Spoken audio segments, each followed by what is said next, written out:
Copeland Corporation, a division of Emerson Climate Technologies, is introducing advanced scroll temperature protection, a breakthrough development in internal discharge temperature protection on its 7 to 12 horsepower commercial scroll compressor platform.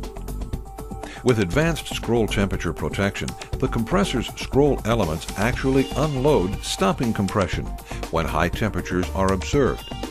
The technology is completely internal, meaning there are no wires or sensors to deal with, and the device cannot be bypassed, a common cause of failure in compressors with external protection schemes. Advanced scroll temperature protection is made possible by the unique design of Copeland scrolls. In normal operation, compression forces try to push the upper and lower scroll elements apart. Copeland scrolls use a pressurized cavity on top of the upper scroll in order to provide just the right amount of hold-down force to keep the scrolls together. In compressors with advanced scroll temperature protection, a bypass hole has been added between this cavity and the suction side of the compressor. A bimetal snap-acting thermal disc blocks this opening, similar to a valve.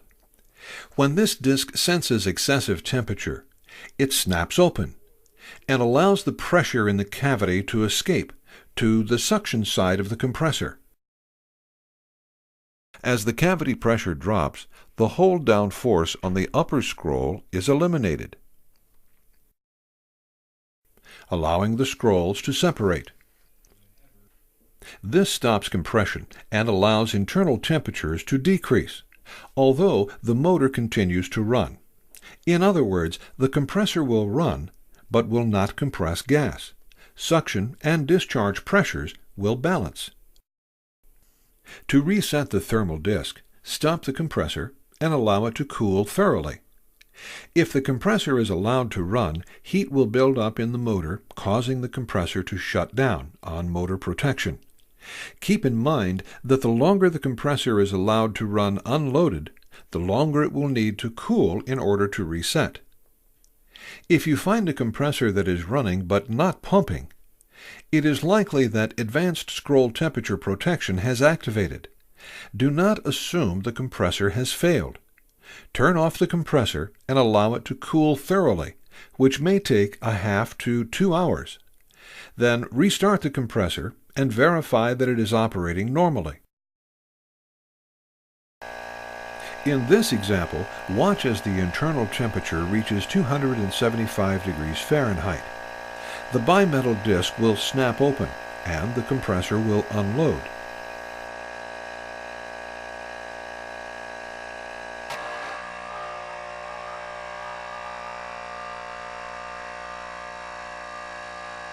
Note that the pressures have balanced and the internal temperature is now decreasing. This unloaded condition will continue until the compressor is stopped and allowed to cool. Because it is internal, automatic, and cannot be bypassed, advanced scroll temperature protection will prevent compressor overheat failures that are often the result of system malfunctions, low suction pressures, or misapplied temperature protection systems. Remember, a compressor that is running but not pumping suggests a protected compressor, not a failed one. Look for the Advanced Scroll Temperature Protection label to determine if the system you're servicing has this internal protection technology. For more details, visit us on the web.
Efficiency, reliability, flexibility.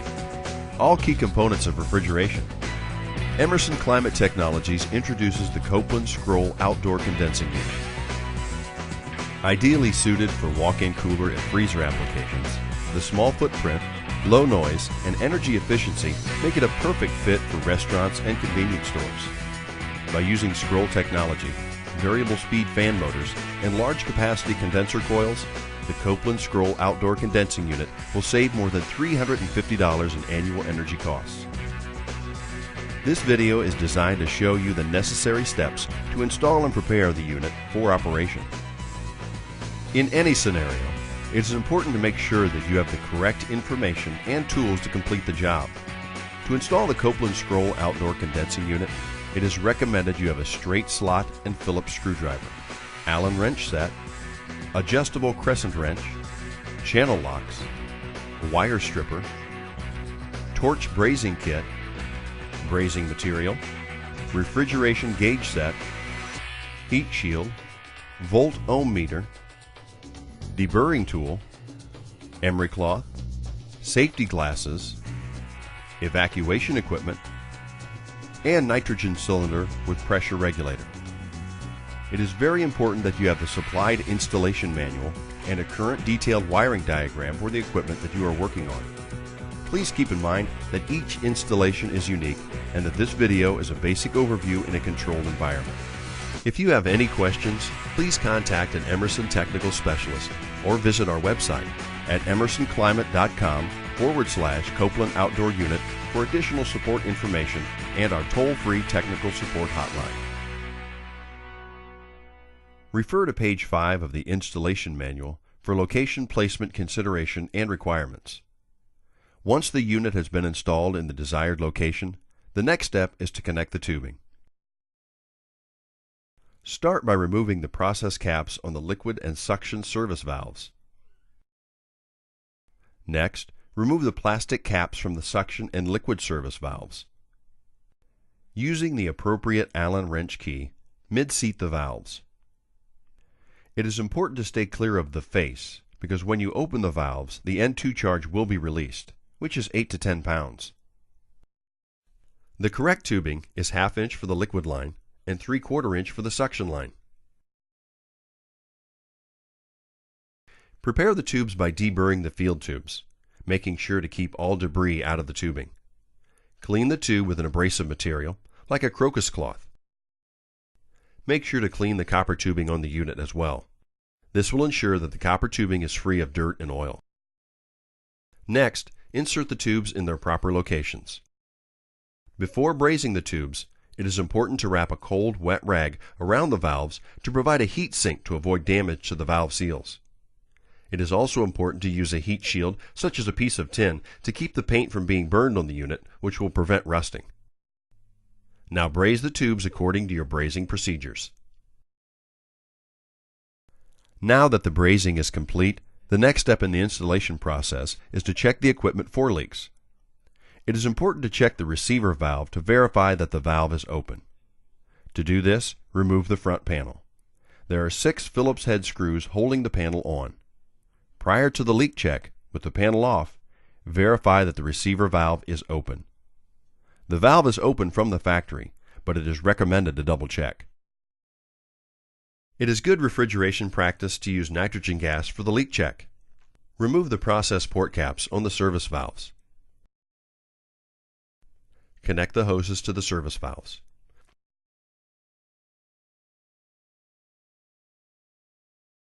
Open your nitrogen tank supply and set your regulator to your company's standard leak check practices.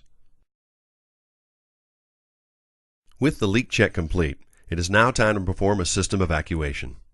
The vacuum you will want to achieve is based on your standard service practices. Hook the vacuum hoses to the service valve's process ports. Open the valves, turn your vacuum system on, and perform the system evacuation according to your company standard. Once you have determined that the evacuation is complete, close both service valves and remove the hoses. At this time, the refrigerant charge can be supplied to the unit. Note, prior to energizing any electrical power to the system, a holding charge must be applied to the liquid line of the system. At this time, the service valves are both closed. Once you set your refrigerant cylinder and your gauges, open the liquid line valve to allow the charge to enter your system. You will charge 2 to 3 pounds of refrigerant into the unit, depending on the size of the system. Now energize the system and adjust the system charge using standard refrigeration practices. Depending on your application, you will need to address defrost. A medium temperature application typically does not require a unit supplied defrost scenario. Follow your standard defrost practices that you employed on your previous application. If you're using a low temp application, you will need a defrost solution. The Copeland condensing unit does supply a defrost module, which will need to be wired according to the unit supplied wiring diagram.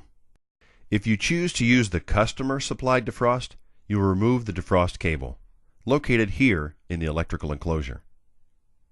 Next, change the dip switch settings in accordance to the supplied user manual. You will then proceed with your routine defrost timer installation procedure. Finally, manually adjust your low pressure control to adjust your low pressure setting. When utilizing the Emerson supplied defrost module, you will need to run 2 wires, one from terminal point 12 on the terminal block to JP10 on the control board. This controls the evaporator defrost heater. The second wire will run from JP9 on the control board to the evaporator section or wherever the relays are mounted to switch the defrost heaters and fans. Reference Figure 4, page 10, and the wiring diagrams in the back of the manual. Once the wiring is complete, you will need to adjust the defrost module. To set the defrost duration and time intervals, you will use a screwdriver to set the clocks accordingly, using Table 4 in the user's manual. Finally, with these steps complete, we can now install the electrical components in the unit. Remove the necessary knockouts to install your electrical components. Feed the power wires into the unit. Take the conductors, which will be sized to the National Electrical Code, and mount them to the power board supplied inside the unit. The unit is now ready to be energized. In any instance that you might need the model number, serial number, voltage requirements, or any similar information, you can find it on the side panel of the unit. If you have any questions regarding the condensing unit, contact 888-367-9950 for technical support, or contact an Emerson technical specialist at your local Emerson full line or authorized Copeland branch. As stated earlier, this is a basic overview of the steps to complete the installation. Please be aware that each customer situation has its own unique requirements. Be sure to consult the wiring diagram, the user manual, and if necessary, an Emerson technical specialist. To learn more about system setup and troubleshooting, please view the Diagnostics Made Easy video. Thanks for watching.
One of the most exciting product introductions in New Calgon's history is AC Easy Seal, a product that can be used to repair or prevent refrigerant leaks in air conditioning or refrigeration equipment.